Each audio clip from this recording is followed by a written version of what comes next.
Hello and welcome to It's Pod O'Clock, a live episode, match week 13. We are, of course, out of the woods, but into December, where we have, of course, a lot of fixtures coming up. Eight in December. We kick things off with Leeds in just under 24 or just over 24 hours, actually. I think at the time of recording this, we're live, as I said, on YouTube. I'll be uploading this to Spotify after the fact. But thank you to each and every one of you that have tuned in. YouTube.com/@HarryCFXI for those of you interested, of course. Listen, we've got a lot to get through. We, as always, do like to start off with some FPL updates. I obviously haven't done this episode the usual time that I do because we played on Sunday. I think, if I'm not mistaken, for the first time this season, that Arsenal game, I think, the first of the season. So, you know, I usually record the pod on Sunday afternoon around the 4:30 kickoff, just so that I have something to do. Whereas in this one, we do have some Tuesday night entertainment. Fulham versus Manchester City is the game that I'll be keeping an eye on, as you know, us being in a title race and all. Got to keep up with what's going on elsewhere. So Man City have just kicked off. So we will be keeping an eye on that first half anyway. I won't be doing the whole game, but we'll be watching the first half whilst we go through everything that's happened over the last week. And of course, we started off with Burnley. We in the last pod spoke about that, but then also went through, you know, all the bits, the bobs, everything in between about what's coming up in this now past week. Barcelona. We'll start there. But first, as I said, we'll go through the FPLs. In the chat, as this is a live one, by all means, feel free to let me know how your FPL's getting on. If you're in the FPL group, I don't know what it's called, to be fair. What is it called? The FPL League? Let me know where you are in the league, how many points you got last week. If I'm not mistaken, I think, how can you check the weeks gone by? I'm fairly sure I got 36 points or something like that. Yeah, I mean, you're all right. All right, listen, everyone seems to be stinky apart from a few of the regulars around the top. It's got to be said. I am on, how many points am I on? I'm in 39th place, which it could be worse. It genuinely could be worse. 664 points I am on. And in first place at the moment is David Seaman with 808 points. How do I check? Points, game week 4-13. So this past week, we had David Raya in goal. I didn't really actually make any amendments to this team in preparation. So it's pretty much the same. Mark Gurhey, 0 points. I'm guessing he didn't play. Virgil van Dijk with 6 points. He scored, did he not? Against, who was it? Because he got sent off, didn't he? Was it West Ham? Paquetá. We'll talk about him as well. Newest episode of the Football Exchange with Troy Deeney and myself, and of course Alex Goldberg, primarily, more so than me, did just drop a couple of minutes ago. So do check that out at some point as well. Me specifically, if you're wondering, I did get quite a few bits in. I spoke about Paquetá and how I thought he's back to his dodgy dealings again. Allegedly, you know, I'm not accusing necessarily, but I do think it's a little bit dicey what he's done there with that red card. And I also went into sort of, you know, talking about how I feel like Arsenal as a whole have become so overrated. And again, in this episode, we'll go into that in a little bit more detail. Anyway, back to the FPL. Virgil van Dijk with 6 points. Timber with 2 points, allegedly. Better than Reece James. Mark Cucurella with 1. Mbeumo with 1. Enzo Fernandez with 1. We also have Morgan Rogers with 3. Grealish with 2. Joao Pedro with 1. And Mateta with 12 points. So 33 points for me in the last match week. I have since changed quite a bit, it's got to be said. David Raya in goal for this week. Mark Cucurella, obviously we're playing Leeds, so I thought I'd stock up on the Chelsea players. Trevor Chalobah, and I'll give you the reason for that. I don't think Reece James is going to feature. I don't think Wesley Fofana is going to feature. But I do think that Trevor Chalobah will have a good game. And watch this now, he won't start. I'm confident, though. I feel like Trevor Chalobah is quickly turning into a work, well, not quickly turning into, but he realistically speaking, has been a workhorse for Chelsea over the years. And I feel like it goes underappreciated. We said this at the end of the match against Arsenal. In my review, I was talking about how I think that people need to put more respect, not just because he scored, all right, but just the performance as a whole, both against Barcelona and now Arsenal. And just as a whole, picking up the pieces where Levi Colwill probably, realistically, would have arguably started over Trevor Chalobah should he been 100% fit. It is just that secondary position, which I'm assuming most people would probably go for Wesley Fofana, but it's just, I find as good as Wesley Fofana, Haaland's in here and he's hit the post. Should have been a goal. I've got him as my captain, and I would have been a very happy boy if he scored there. I must be honest with you. I've got Onana, sort of as like one of my fillers. Mbeumo, Enzo Fernandez, Rogers, Grealish, Erling Haaland, and Voltemada. I've succumbed to the Voltemada hype. I've always rated him, to be fair. It's not always. Didn't really know too much about him before, but obviously with Chelsea being linked with the geezer, it was hard not to do some deep diving on some comps and whatnot. And honestly, since joining Newcastle, he's been fucking lethal. The guy's a freak.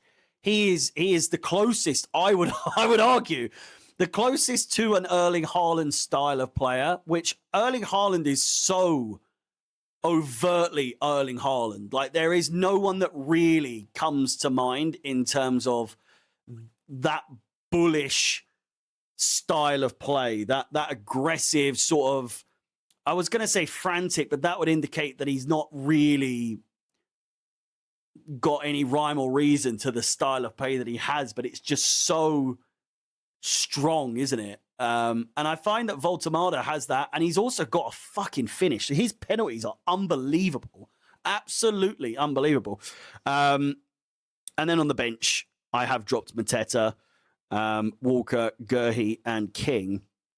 But I actually predict I'm going to have a good week this week. I've just decided. I've had enough. I've had enough. All right. I've had enough of being shit at FPL. My time is your time is up. My time is now. You can't see me.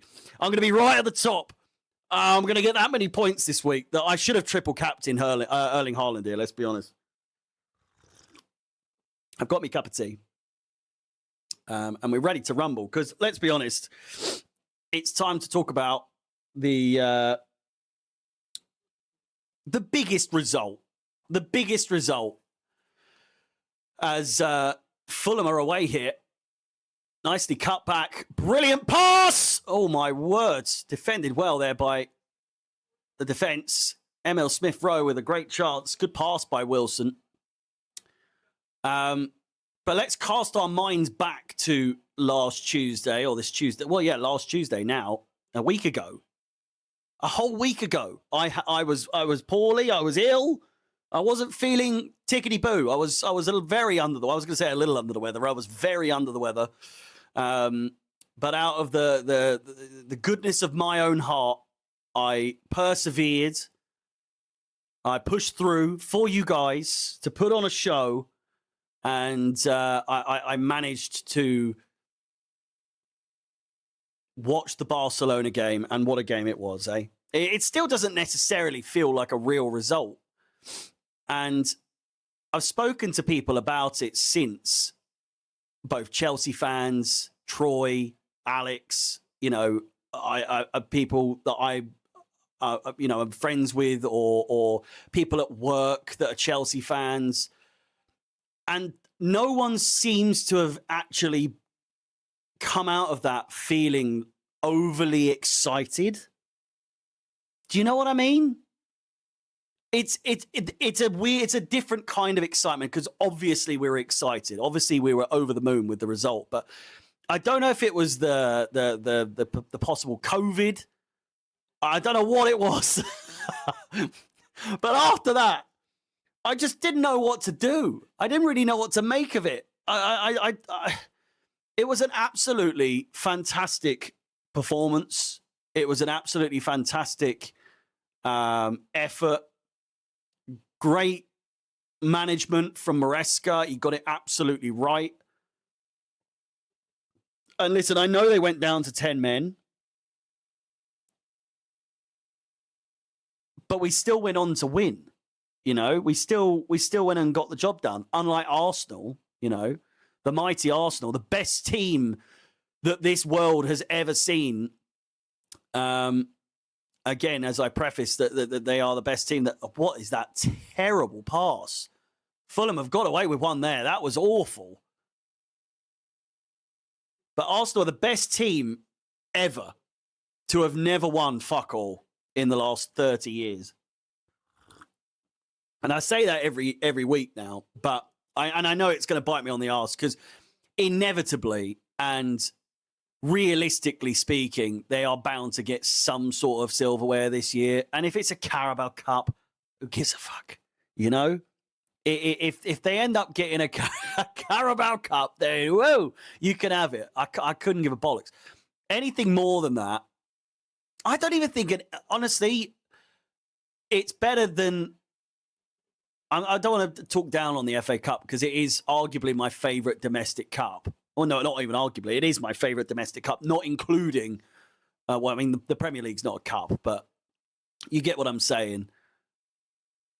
Even if Arsenal win the FA Cup and nothing else, I think that's a failure of a season. Do you get what I'm saying? And I'm not just like, I'm not widening or short. No, what is it? Or narrowing. I'm not shortening the goalposts here for success when it comes to Arsenal Football Club. I am merely saying that with the hype, with the praise that these pundits give Arsenal, Troy included, he is someone who will not accept whenever I say that I find that Arsenal are overrated, and I don't understand why people think they are as good as they are. I do also preface that they are currently the best performing side in the world or in Europe. But do I think they are the best team in Europe right now in terms of, on their day, if they are in a Champions League final, would they win? I don't think they would. I would honestly think that we would beat them. And I know our record against Arsenal is shambolic as of late over the last however many years. But you put this Chelsea side against Arsenal in the Champions League final tomorrow, and we win. We just do. It's just the way that it goes. I don't know what it is about Arsenal that makes them such, as Mourinho would have, said about Arsene Wenger, he's a specialist in failure. They are an Arsene Wenger side, after all. And I know this is all gonna, like I said, I feel like I can say this because everyone has already accepted that they are bound to win something at some point this season. But I just think they're ever so slightly overrated. To me, it's Arsenal have a way of getting so much praise for doing so little. And the reason I say that is you look at their results.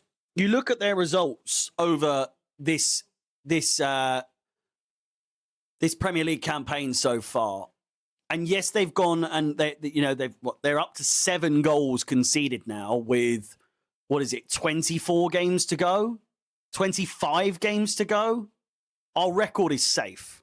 Our record is safe. I'm stating that now. I'd love to know how many goals we conceded back in 2005 at this point in the season, because I bet it wasn't 7. I bet you it wasn't 7. But it's the same with, like, do not get me wrong. And again, we spoke about this. I reckon if Reece James became a full-time centre midfielder, I think the Caicedo and Rice debate is just gone. I think it goes out the window, because it's not even just that performance. We're sort of like we'll go back and forth between the Barcelona game and the Arsenal game, because we might as well. Good chance here for Man City, cleared away. I don't think that's an outrageous claim. An outrageous claim is people like I've seen saying today that Declan Rice is like the front runner for a Ballon d'Or. It's just outrageous. It is just outrageous. Really good player.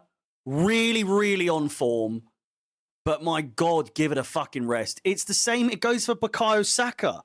It goes for Bukayo Saka. The overhype. The overhype of Bukayo Saka, who we found out got his first assist in Premier League football for the first time in a year, exactly a year. 2 assists in 365 days is shambolic. Absolutely shambolic. And I saw a tweet from someone, I think it was Con, and he put it perfectly. When it comes to Chelsea, it's funny how the big teams who we end up exposing, your PSG, your Barcelona, your Arsenal, all of these teams, PSG, when we played them, we didn't have a fucking cat's chance in hell, You play against Barcelona. They're the best. They're one of the best teams in the world. Barcelona, Lamine Yamal, he's going to absolutely pull everyone's pants down. Pocketed. Absolute stinker from him. Stinker from Barcelona. Monumental stinker. But, oh no, it's just Barcelona were terrible. Great chance. Haaland with a goal. 1-0. It's a great finish. It really is. My goodness me. I'm so glad.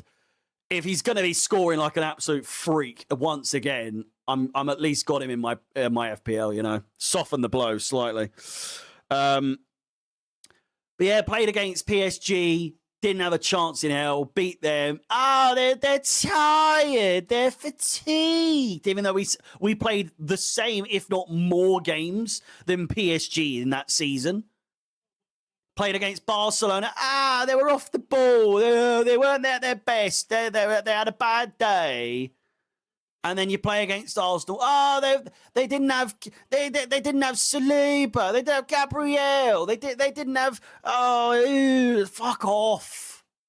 It's just and then you think, what was it? I saw there was like an article someone posted from like the Telegraph or something like that.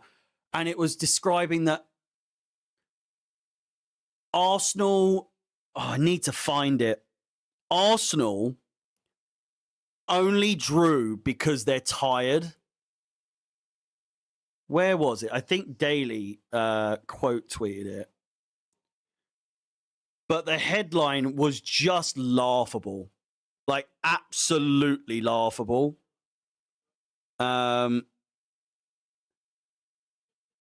Like embarrassing, like borderline embarrassing. And I've just seen as well another tweet that I was straight on the back of straight away. I just don't get how as Con said, and I'm getting to the tweet, whenever we play these so-called best teams in the world, these big teams, and we pull their pants down, suddenly they're tired, or they're overplayed, or they're missing key players, they're doing this, they're doing that. And you factor in the fact that we don't have a full defense. Trevor Chalobah and Wesley Fofana are a great duo at the moment, but we've been without arguably our best defender, or our best centre-back anyway. You know, we've been without Cole Palmer for the majority of the season. But we don't get these excuses. We don't get any sort of lax adjustment from the pundits. No, it's just £2 billion bottle job, this, that, everything else. As soon as Arsenal do, it's, you know, a bad day at the office. You drew 1-1 against terrible Chelsea Football Club with 10 men. You had a stinker. It just, I can't preface enough how one way it is. And I've never understood how it's almost as though Arsenal have become the new Liverpool. The media, the pundits, they make excuse after excuse after excuse. And again, the reason above all else that I think that they are overrated so far in the Premier League, obviously in the Champions League, they're doing very, very well. In the Premier League, I think they are grossly overrated compared to what I actually, you know, what we've seen. The biggest games they've played this season, I'm not counting Manchester United on the first day because they finished 17th or 16th or whatever it was. All right. That was a game that everyone going into that game thought Arsenal should be winning that. And they won 1-0. 1-0. They then played against Liverpool. Anyone remember what happened in that game? Considering how shit Liverpool... I know they had a good start to the season and everything like that, but I think they lost that game, didn't they? Yeah? Arsenal might be one of the only teams this season to have actually lost to Liverpool Football Club. That takes some doing because they stink. They absolutely stink to high heaven. Then they played Manchester City. And if I'm not mistaken, what happened in that game? Yeah? Let's have a little gander through their through their runnings. We go back, shall we? So they've lost to Liverpool. They drew to Manchester City. And, oh, look at that. At home, no less, it took them until the 93rd minute to get an equaliser. Otherwise, it's ta-da for now. Now, some people would say, wow, that's the fighting spirit of a potential champion. I say bollocks. No, it's not. And then you go forwards. Drew 2-2 with Sunderland, by the way. I know we lost to them, so I can't speak, but I'm just saying, supposed like in the running to be the champion. And then you drew to Chelsea. So the three biggest games that they've had this season, arguably, not even arguably, they are Chelsea. I'm not counting Tottenham because they beat Tottenham every fucking time. It's like the Merseyside derby. It's pointless. No one likes the North London derby. It's overrated again. I've always said Chelsea-Tottenham is a way better match than that. Arsenal-Chelsea's a better match as well. The North London derby is so fucking boring. But again, lost to Liverpool, drew to City, and drew to a 10-man Chelsea. What are we talking about here? Why have so many people just succumbed to the fact or the idea that Arsenal are going to run away with it? They're 5 points, and now, based on, as of right now, 2 points clear of Manchester City now. Great chance here for Fulham. Great save by the keeper. Donnarumma getting down. But I can't wrap my head around, and this is why I'm like, I acknowledge they are very good. But I just feel like the media are like overdoing it massively. And I don't know if it's for one way for it to be like seen as the biggest bottle job in history. Because even if Arsenal don't go on to win it, one, it will be very funny because of the hype that they've got. But I'm almost defensive of them in the sense of like, why? Why is everyone on their fucking case so much to suggest that they it's done, it's over? Like, this is almost more so than last season with Liverpool. And they're treating it like there isn't a team that has a fucking chance in hell of keeping up with Arsenal. What are they seeing? They're very good at not conceding too many goals, but then let's have a look again. Their recent form. They haven't had a clean sheet in the Premier League since Burnley back in the 1st of November. They conceded 2 against Sunderland, of which, again, I know that was a late equaliser for Sunderland, but still. 2 goals against Sunderland, 1 goal against Tottenham, and 1 goal against us. That is 4 goals.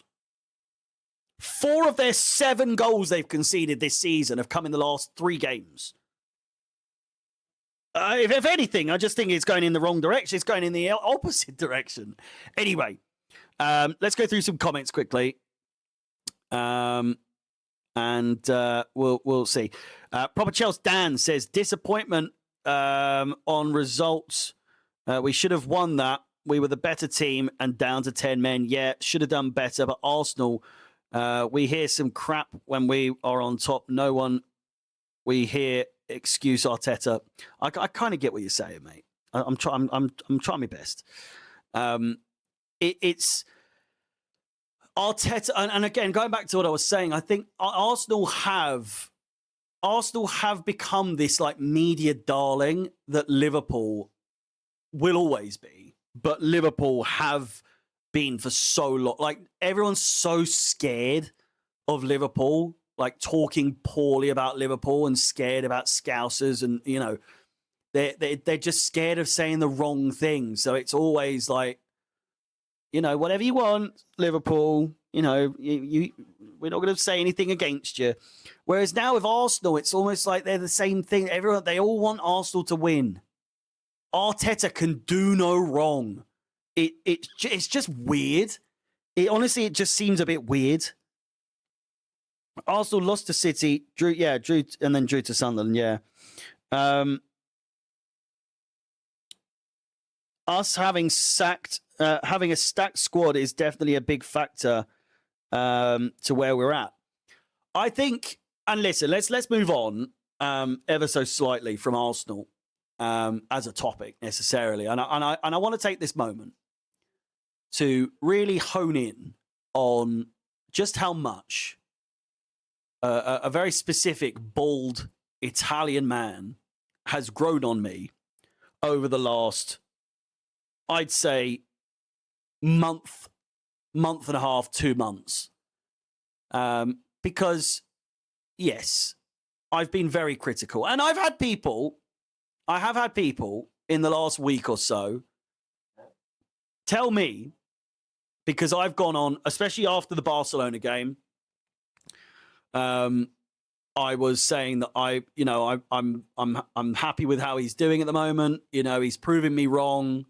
And I was, giving him his flowers and everything like that. And then I said, I've never been unequivocally Maresca out, meaning this season, because I thought, for anyone that watches what I say, you know, keeps up with what I'm doing, regarding Chelsea anyway, you'll know that I posted an apology video to Maresca at the end of last season, to which I believe that leaves everything clean slate.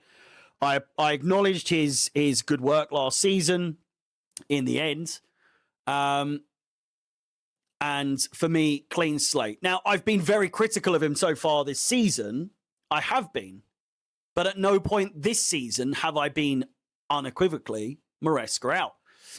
To which I've had multiple people tweet at me screenshots of me saying, get Enzo out, bald fraud, all this sort of stuff. But then you look at the date on these tweets, and they're all back in April of last year when we were losing to the likes of our, what are they called? Legia Warsaw. We lost to Legia Warsaw in that return fixture in the Carabao Cup. We had lost to Ipswich and then drew against them again. And I'd had enough. Because to me, I saw no way of improving, at least at that point in the season. And you know how I get. I'm an emotional person. I get fucking aggy. And I'm very reactionary. I think most and I'm not saying if you're not reactionary, you're not a real fan, but I'm just saying, like, everyone I've ever grown up around, whether that be me mates or family or whoever, if you're not swearing at the TV, are you even a football fan? For God's sake. All I do when I do these watch-alongs, right, I am merely putting a camera in front of what I would normally be like when I'm watching a game.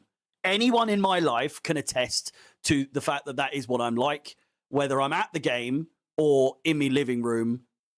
I have always, one of the reasons I started doing it in the first place, because I think it must have been like my brother or family or whatever saying, you know, COVID and everything, you might as well do something about it. Because I used to go to the games before COVID. COVID hit, haven't been since. It's the same old thing. And so I just think that obviously I say things in the heat of the moment. And whilst I do that, I would like to believe that a lot of you, especially the regular listeners or viewers, would agree with me when I say that I, more than most, and please do confirm in the chat, but I feel like me personally, more than most creators, channels, people who do stuff that I do, I am one of the better ones at acknowledging when I was wrong. I'm one of the better ones at holding my hands up and being like, whoa, listen, I got that one wrong.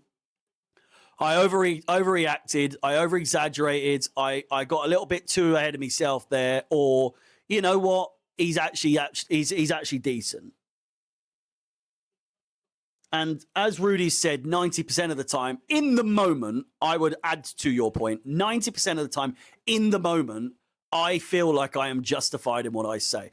One of the moments I'm not justified is when I was having a rant about Cucurella a couple of years ago. And again, hands up to that. I was actually one of the first people, and I guarantee you I was one of the first people to say and acknowledge just how good Cucurella was getting two and a half years ago when I was doing the watch-alongs with Alex and Mod. I said, do you know what? Cucurella is looking decent. And to them as well, because I hated him back then. Couldn't stand him. Even they were like, come on now, you're taking the piss. I'm like, no, he's actually very good. He's really starting to get very good. And I think even Alex was like, shut up, he's shit. Not verbatim, but you know what I mean.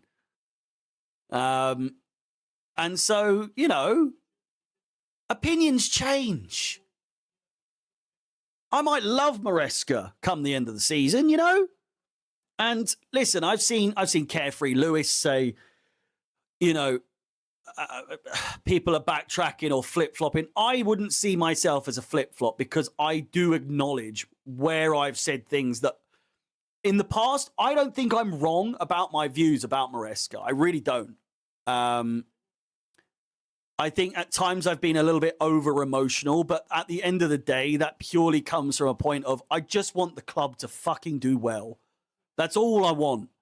I just want Chelsea to be back to where we realistically deserve to be, where we belong. And that is fighting alongside the best of the best, winning games that we should be winning every single week.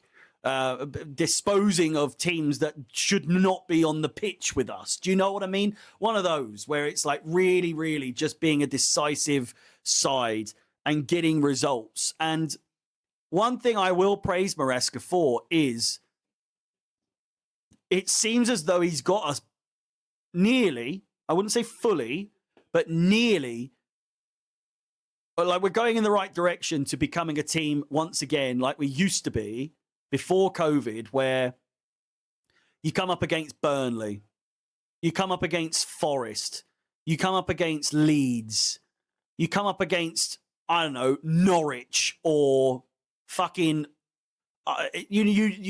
whoever, Wolves. And there used to be a time where you'd go into those games and think, 9 times out of 10, this is a fucking walk in the park. This is a doddle. This is a piece of piss. And then over the last few years, under Potter, under Lampard in the second run, if you can even count that, but under Pochettino, you second guess more often than not. And you think, we're going to lose this one again. We're going to lose this one. Oh, we're going to lose this one as well. And I was so sick of it. I'm so tired of it. And I'd say Maresca is the first manager of the ones that we've had during this tenure, and even under Tuchel at times, I will acknowledge. But he's the first manager to actually make me feel a sense of comfort moving forward in matches at this current stage. This could obviously change massively in a split second. This could happen. This could all go tits up tomorrow or today or whenever you're watching this. Against Leeds, this could all go wrong. We've just played a blinding week, beaten Burnley, clean sheet in that, beaten Barcelona, clean sheet in that, and then held the mighty Arsenal to a draw with 10 men whilst going 1-0 up. All of this to then lose to 18th place Leeds United would be just such a catastrophic one step forward, 2 step back situation. Do you know what I mean? And I'm really now of the confidence level and the mindset that I think Maresca has really started to click things together. Everything's starting to. There's like purple patches, and then there's this kind of phase we're going through so far this season where still a little sloppy at the beginning of the season, which you could also absolutely put down to fatigue and injuries and, just a general sort of like still trying to find our feet with formation. And I can kind of acknowledge that in some places. But when you really look at the fixtures and the results that we've had and the way that we've gone about ourselves this season, great ball through here. That's got to be 2, and it is. Fantastic goal. I think it's an assist for Haaland as well. But we are looking like a decisive team once again. And again, I know people will say, well, the Burnley game wasn't decisive in the first half, but we were in the end. We were in the end. And that's the main thing. And again, on top of that, another improvement that I've seen under Maresca, which I'm praising him again. Can you believe it? That's a fantastic assist from Haaland. My God, even better finish. I've said this now for a couple of weeks. Maresca has found the art. He is perfecting, not perfected yet, but he is beginning to perfect the art of substitutions, like Rudy's just said. Sometimes maybe good, sometimes maybe shit. A bit of a Gattuso situation we got going on. But now at the moment, it's more often than not we're looking all right with the subs. I would say with the Burnley game in particular, we looked shit. We looked really, really bad in that first half, I would say. But regardless of that, we found a way. and we looked the better team in the end. We, again, looking back at the game, it wasn't the prettiest, but we still got the 3 points. That's the thing. That's the thing, I think, with Maresca, above all else, is that he is finding ways to win games now, or at least get points in games that otherwise, in years gone by, we would have absolutely bottled it. Against the Burnley, against the Wolves, against the Forest, against the West Ham, and hopefully against the Leeds, which would make it 5, making it the bottom 5 teams in the league right now. If we beat the Leeds tomorrow, we will have beaten all 5 of the bottom 5, which I know that doesn't sound like a flex. I know, I can understand. I really do acknowledge that doesn't sound like a flex, but from a Chelsea perspective, if you told me 3 years ago under Potter that in 3 years' time, we would be definitively beating like the bottom 5, bottom 6 teams without really worrying about it, I'd be like, yeah, okay, sure. Because we're just not decisive in that regard. We're just not a team that can guarantee wins against the lower team, the teams lower on in the league. So that again is a massive plus. I'm taking it with a pinch of salt. I really don't want to jump the gun here from going from one extent of don't like Maresca, don't like the philosophy, don't like the style of play, to now I'm just absolutely on my knees for him and I'm gasping for air. Do you know what I'm saying? There needs to be a bit of balance. So whilst at one point I am really acknowledging the great work that he is doing, there's a lot to do still to be the force that I think that this Chelsea side can be under Maresca, honestly. The way he's got these players working, I think, to what I was saying in regards to getting results against the lower league teams, and digging out a result when it's wet, it's cold, it's fucking dirty game against Leeds again. It's not going to be a pretty game. They're going to be kicking our shins. They're going to be doing all sorts. Without Caicedo in this next game, Andre Santos has proven so far in the last couple of games that he can absolutely fill in for Caicedo. And hopefully in a game like this, we can see just that. We're starting to see real good, like really good depth. You know, Gusto's starting to look really back to his, I wouldn't say back to his best, but looking slightly normal again at right back, allowing James to play in centre mid. And now we've got Cole Palmer back.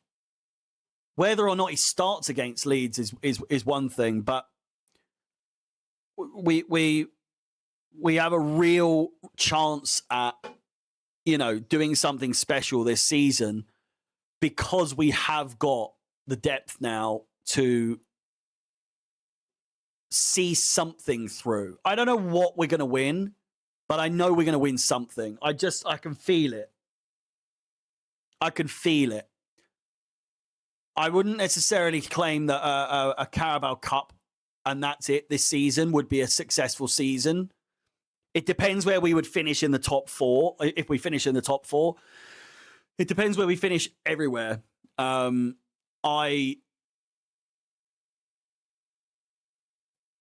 a case-by-case situation, I would say. I'd say if it was just the Carabao Cup that we won, but we finished 2nd or 3rd and got to like the quarters or semis of the Champions League, it's not a terrible season. It could be better. But for me personally, I want us to be going for the FA Cup. I think it's been a fucking long time since the last time we won it was back before COVID, 2018 season, 2017-18 season under Conte. You know? So We need to be winning that. I'd love to see us go the distance. I don't think we're going to win the league at this point. Like, not definitively. I'm just saying at this cut. What a goal from Foden, man. Jesus. 3-0. And like you say, I'm sick of losing at Wembley. I think this has been a pretty good episode. We've covered a lot. We've rambled for sure. But I'm just going to finish it off with our fixtures and doing a sort of preliminary. I don't know if it looks like. Am I sat at the desk or am I sat on my sofa? What does it look like? Because I know I've got this, so you're already going to assume it's a sofa. But I'm looking at it. It really looks like I'm at the desk. It's really weird, isn't it? But yeah, I would. No, I am on the sofa. Look, it's. It looks weird. It's a really weird sort of illusion, isn't it? Let's do a bit of a preliminary prediction, shall we? For the remainder of 2025. It looks like a green screen. Upside down stool. Oh, I'm cross-legged on my on my sofa. Leeds tomorrow, I think I said 3-0 Chelsea. I think it's going to be definitive. If it goes to plan, and again, I know we're going to be resting players, and part of my preview, if you haven't watched it, please do check it out. My preview is up. I think regardless of the amount of dropping, I don't think Estevao starts. I don't think Estevao plays. Maybe 20 minutes, but I think he needs a game off. Very quickly, to that mug after the game on Chelsea Fan TV, doing the Estevao, what the fuck was that? Shut the fuck up. Well, I mean, what is wrong with you? And this is my point when I say I'm reactionary. I'm not that kind of reactionary. And thank God I'm not. Because what a fucking spanner that guy was to say that Estevao had a stinker against Arsenal, stinker and hooked and all this bollocks that you see Lee Gunner and his fucking goons saying, you know, Zestevao, he's stinker and hooked this. What a goal from Fulham. Whoa! Smith Rowe, diving header, absolute beauty. But yeah, just shocking take. Absolutely shocking take. And the same guy will be sucking him off in the next game that Estevao plays in and being like, and singing his song, everything like that, after cussing him out for his performance against Arsenal. Know the limits, man. Come on. Jesus Christ. I don't know if any of you saw that, but yeah, it was one of the. I messaged Alex from Chelsea Fan TV the day after, or I think yesterday in the morning, saying like, mate, that clip is just horrific, like horrific. It's so bad. It's such a bad look. There's like engagement farming and clickbaiting and all that. I wouldn't have posted that. That is such a bad look. And I know he's like, they're sort of claiming that it's, well, this fan's thinking this, and I still wouldn't have posted it. It's a stinker of a view. Anyway, 3-0 against Leeds.